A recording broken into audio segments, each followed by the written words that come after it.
Welcome to Bat Goodbyes. Each week on our show, we spotlight species from the IUCN Critically Endangered Red List. These are plants and animals with decreasing populations, nearing the edges of extinction. We'll share species research, information, and conservation proposals. Then we'll spend part of the show opening a space for contemplation and awe. We'll improvise a soundscape of gentleness, of reflection, of delight, and maybe of grieving. Without conservation activity and significant societal shift, many of these species may not survive the 21st century. And so, perhaps we might acknowledge their journey with a moment of our attention, a recognition of our kinship, and with a commitment to personal and systemic change. Thank you for listening.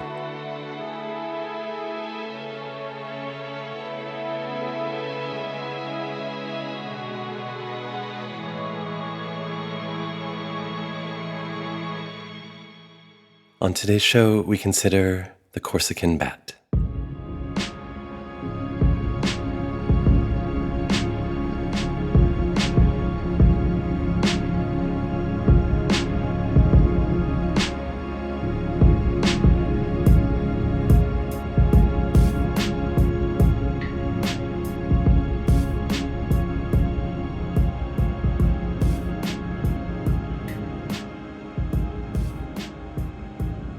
The Corsican bat is a critically endangered flying mammal native to the French island territory of Corsica in the Mediterranean Ocean, roughly 60 miles from the European mainland.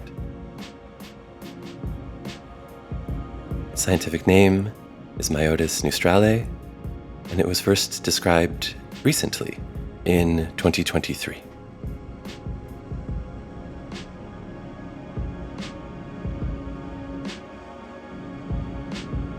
The Corsican bat is small, generally about 2 inches in height from head to tail, with a roughly 10-inch wingspan and weighing only about 1/4 of an ounce. One would easily fit in the palm of your hand.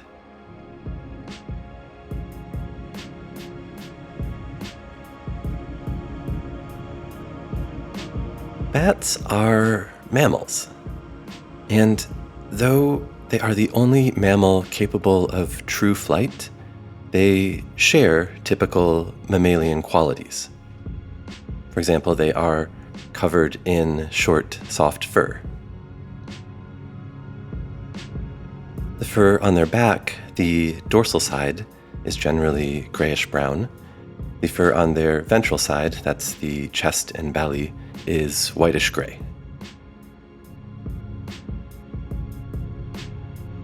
They have, like most mammals, a tiny belly button, a leftover from their mother's umbilical cord.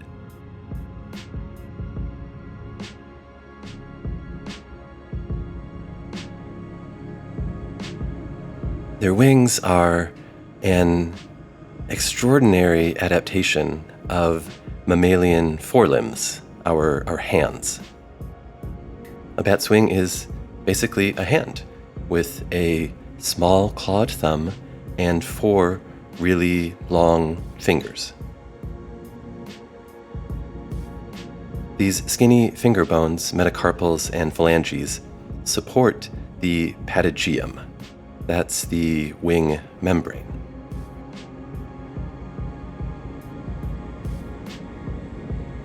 The patagium stretches between the fingers and then connects to the side of their body and their hind limbs, their feet. It is thin, flexible, and strong, containing nerves, blood vessels, and small muscles that allow the bat to control the wing's shape for maneuverability and for flight.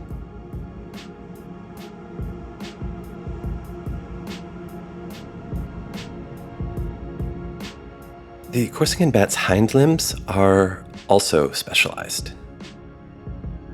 Its knees bend backward, adapted for their upside-down roosting. Each foot has 5 clawed toes and specialized tendons, which allow these claws to lock in place without using any muscles, without exertion. So again, this is an adaptation for hanging upside down.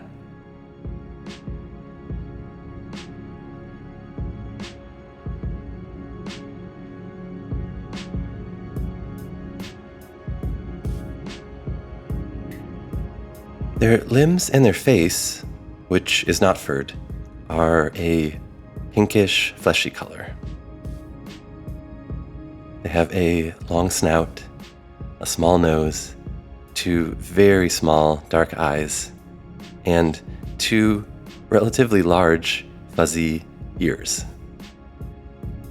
Their genus, Myotis, are also called mouse-eared bats, if that helps paint a picture.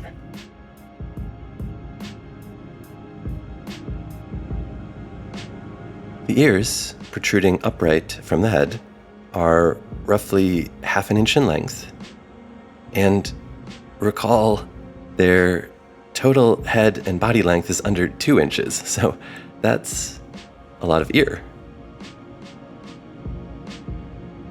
Why such large ears, you may ask?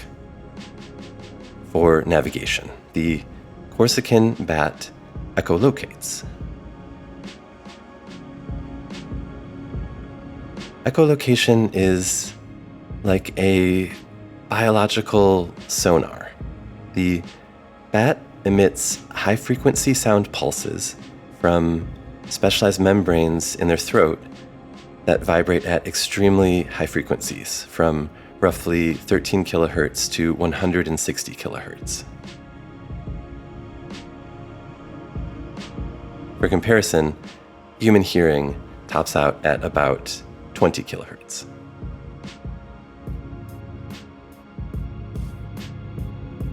So the bat emits these ultrasonic frequencies. The sound waves travel outward, bouncing off objects in the environment, returning then to the bat's ears as a kind of echo. The bat's specialized inner ear can perceive these high-pitched sounds with great fidelity, and their brain then analyzes the returning sound waves to build a detailed mental map of its surroundings, allowing it to determine the size, distance, and even texture of nearby objects. They have an innate ability to comprehend the speed of sound. And so how quickly echoes return to them provides a high-resolution snapshot of their surroundings, able to discern large and very small objects in motion, and differentiate between foreground and background objects.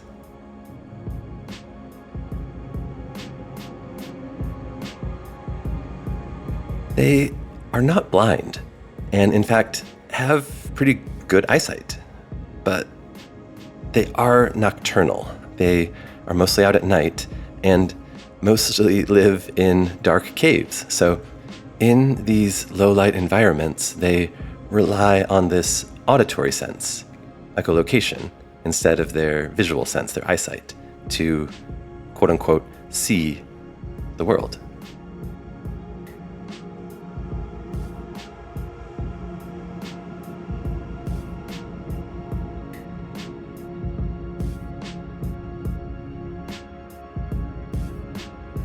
Kate Derrick, a scientific officer, community manager, and communications manager at the Groupe Chiroptères Corse, the Corsica Bat Group, very kindly sent us a recent recording she made with specialized ultrasonic equipment that allows us to hear the bat's vocalizations. Let's have a listen to the Corsican bat from their native habitat on Corsica.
So those were social calls.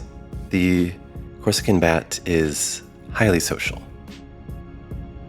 They roost together in colonies of a few dozen to a few hundred individuals and will even roost among other bat species. There are 22 bat species on Corsica, which is a lot, though the Corsican bat is the only endemic bat, the only bat that's only found on Corsica.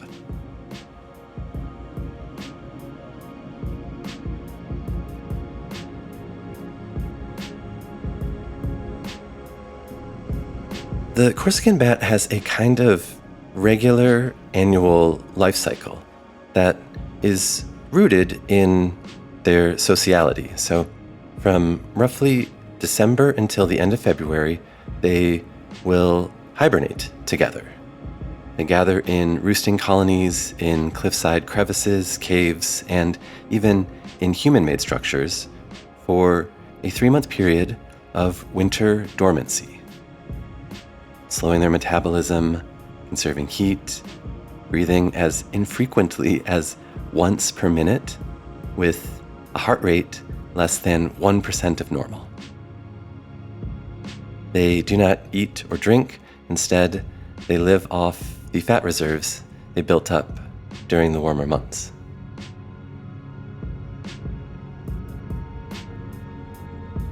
And then come spring, they emerge hungry.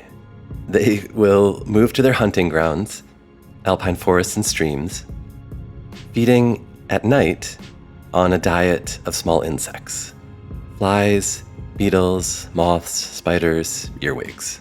They find prey using their echolocation, plucking bugs from leaves and branches, and also hunting in the air, locating, capturing, and feeding while in flight.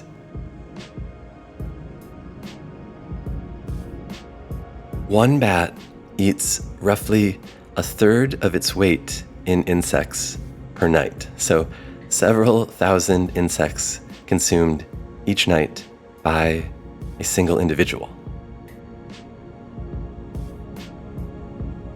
Bats, and the Corsican bat included, play a very vital role in ecosystemic regulation.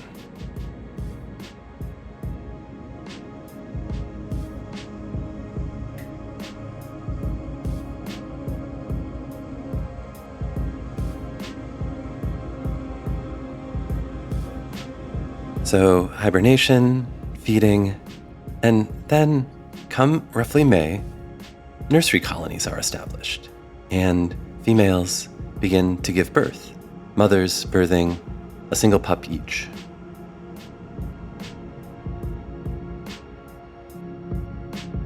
Pups are born altricial, meaning they are totally dependent on their mothers for survival. Born blind, without fur, without the ability to fly, relying entirely on their mothers for food, warmth, and protection. Kate Derrick from the Corsica Bat Group talked to us about these colonies. It's just the females together, and they will raise the young all together. They help each other out. The males during this time, they tend to be alone, and they take no part in raising the young at all. It's just the females, and they are basically super mothers. They will look after their baby so well. They're mammals, so obviously they will give milk to the baby, and the baby will spend most of its day just hanging out, either attached to its mum or next to its mum, until nighttime, where the mother will go out and feed herself and then come back every now and then to feed her young. And during this time, which is really interesting, usually you have 1 or 2 females that stay behind, sort of just to keep an eye on everything, and then they'll swap places and go out and hunt and take turns.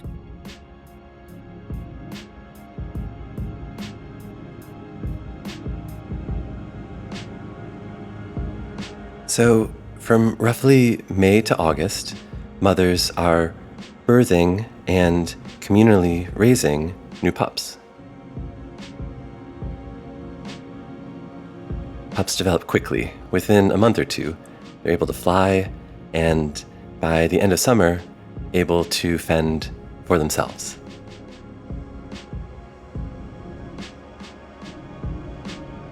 So then August through October is Corsican Bat mating season. Females leave their nursery colonies, and large numbers of females and males congregate, swarm together to reproduce. Corsican bat are polygynandrous, meaning both males and females have multiple mates.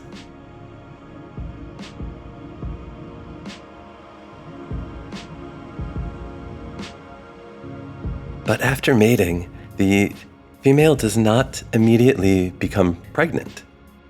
Instead, she stores sperm in her reproductive tract. Through the remaining autumn and through winter hibernation, providing nourishment to the sperm, keeping it viable over these many months.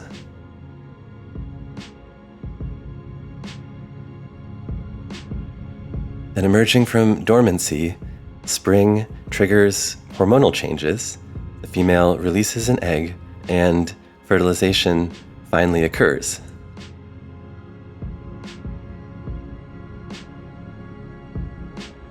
What follows is a roughly 2-month gestation period, and then we're back to the nursery colony, the annual cycle repeating again.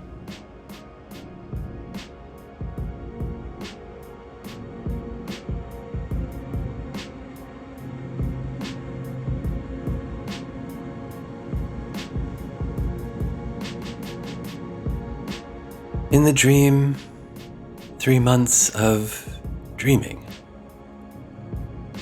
To slow the breath, to moderate the heart, to quiet the anxious listener within, to be so full and so ready for slumber.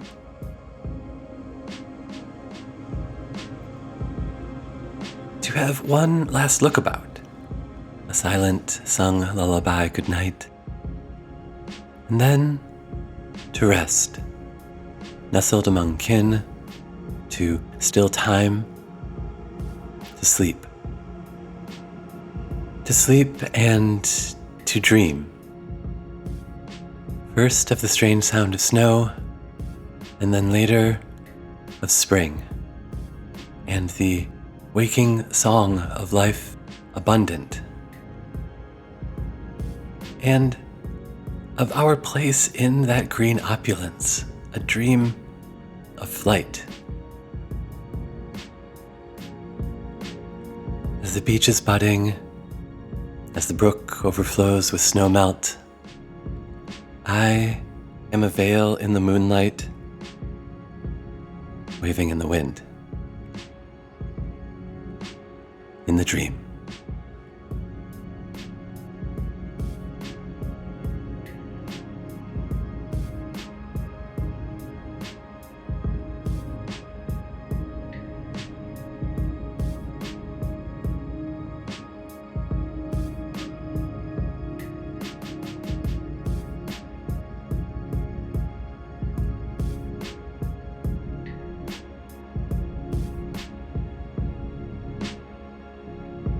The Corsican bat is native to the French island territory of Corsica in the Mediterranean Ocean. Their population is spread among 4 distinct subpopulations that do not intermingle, do not interbreed. One is at the northern center of the country near Corti, one is near Etone in the west, one is near Bevella in the southeast, and one is near Gisoni in the middle of the island. In all of these places, our bat is found in very mountainous regions, ranging from roughly half a mile to 1.5 miles above sea level.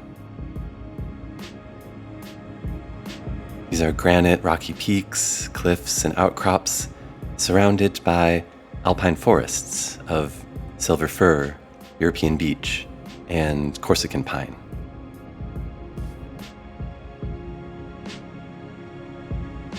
In general, these mountain regions see mild summers with highs in the 80s Fahrenheit and cold, snowy winters with lows that dip into the 20s.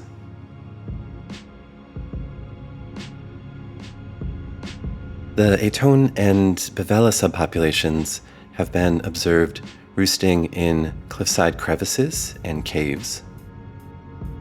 Specific roosting sites of the Cordi population are as yet undiscovered, and the Gisoni population has established a nursery colony in human-built infrastructure inside a tunnel of a hydroelectric dam.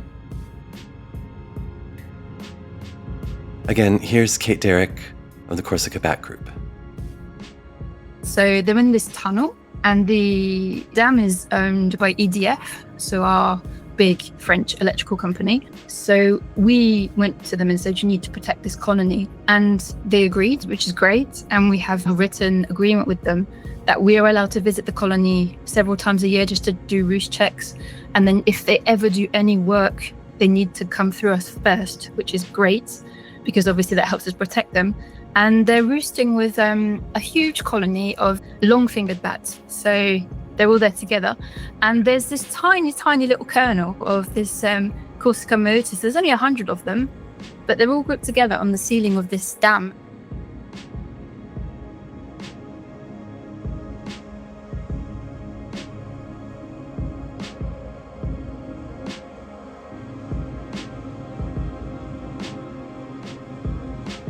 The Corsican bat shares its mountain home with European mouflon, Corsican santolina, Corsican nuthatch, juniper, Corsican snapdragon, silver birch, Corsican fire salamander, bearded vulture, Turanian wall lizard, European beech, silver fir, green alder, long-fingered bat, sycamore maple, Corsican red deer, Corsican painted frog, Corsican pine, Corsican brook salamander, alpine long-eared bat, and many, many more.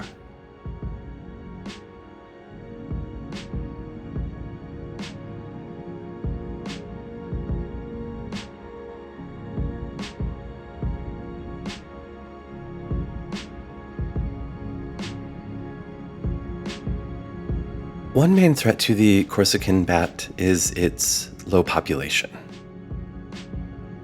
Species with low populations, and particularly social species who live in groups, are more vulnerable to stochastic events, so random, unpredictable occurrences that could prove fatal for many, many individuals at once. So a cave-in, for example, or a quickly spreading disease.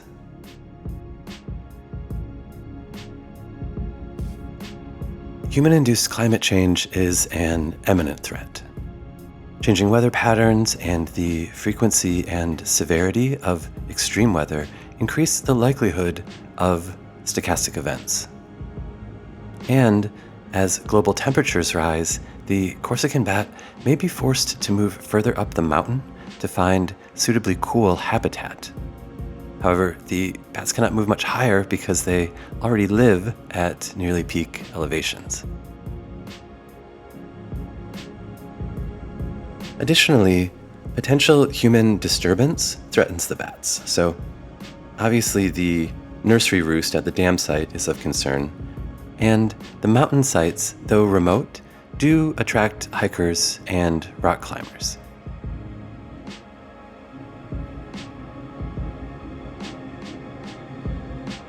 Fortunately, all the Corsican bat's known roosts fall within the Parc Naturel Régional de Corse. This is protected wilderness that covers over 40% of the island.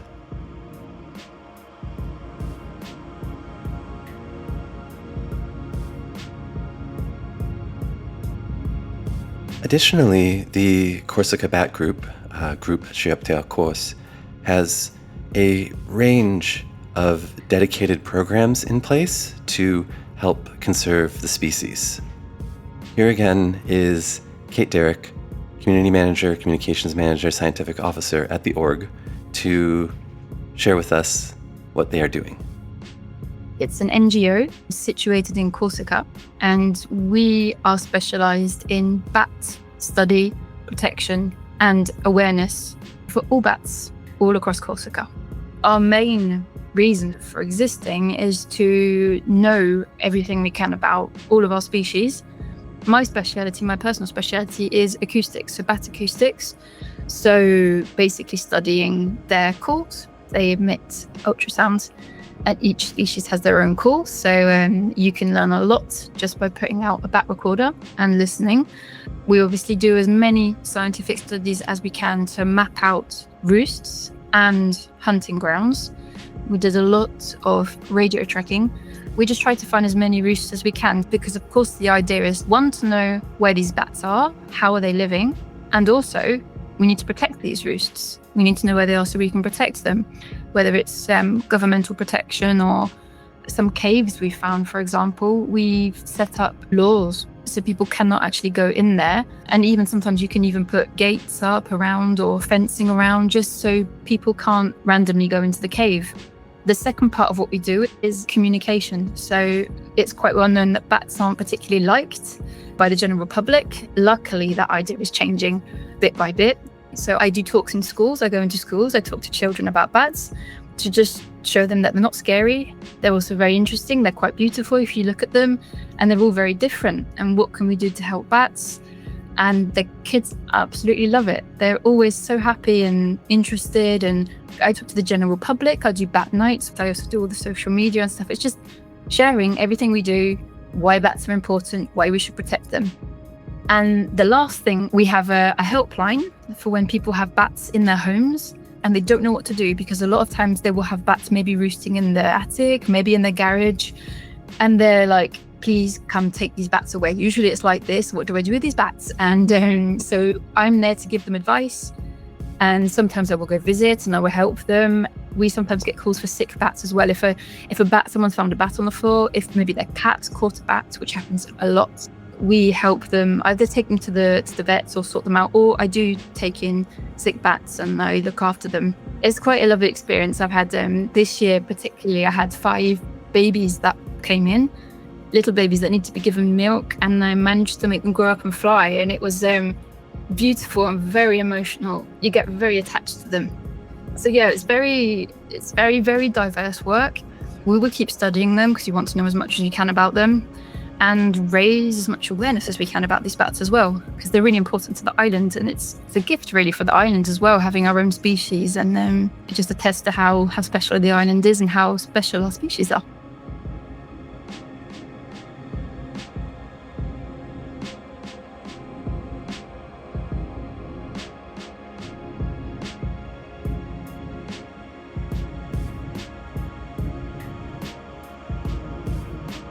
The Corsican bat has been considered critically endangered on the IUCN Red List since 2024. And our most recent counts estimate that less than 1,000 Corsican bat remain in the wild.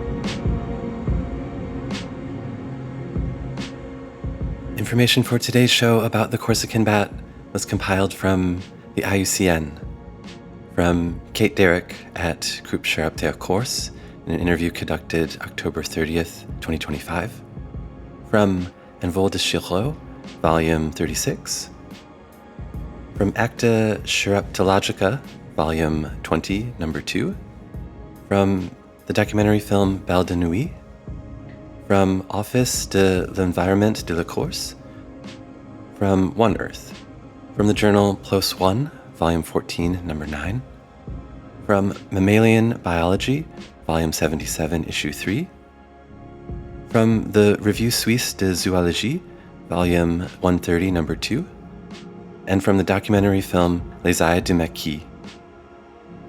For more information about Corsican bat conservation, see the Corsica Bat Group, in French, Groupe Chiroptères Corse, at chauve-corse.fr.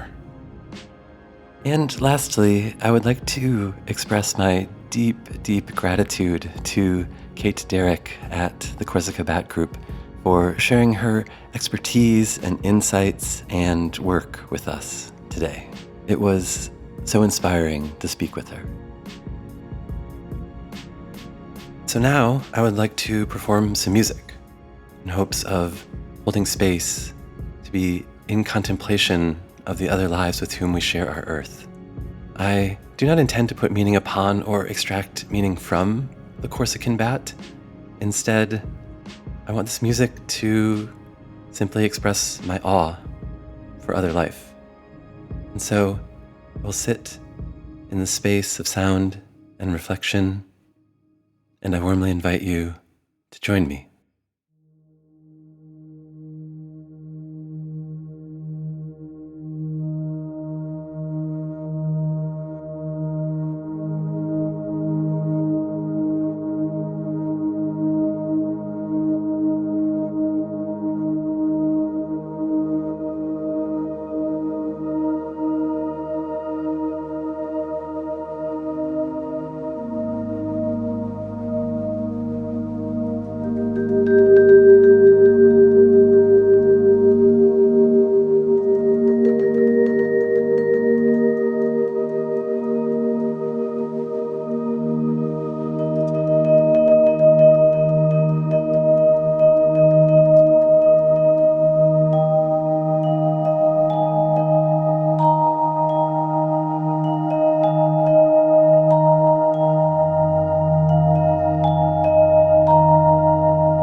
I honor the life force of the Corsican bat.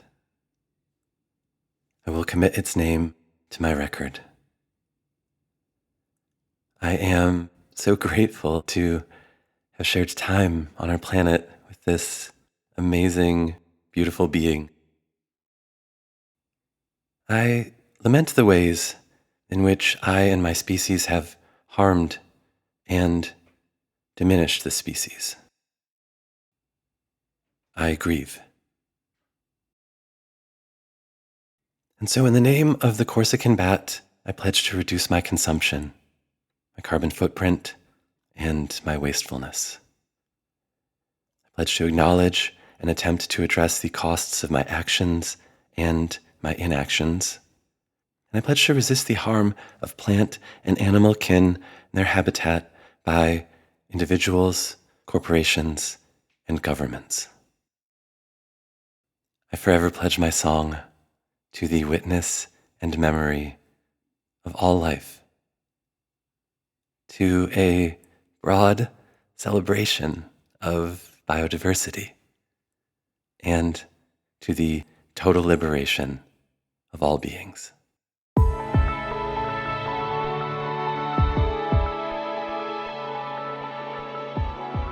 This has been Bad Goodbyes. Thank you for listening. Until next time, let's take care of each other and all of our kin. Goodbye.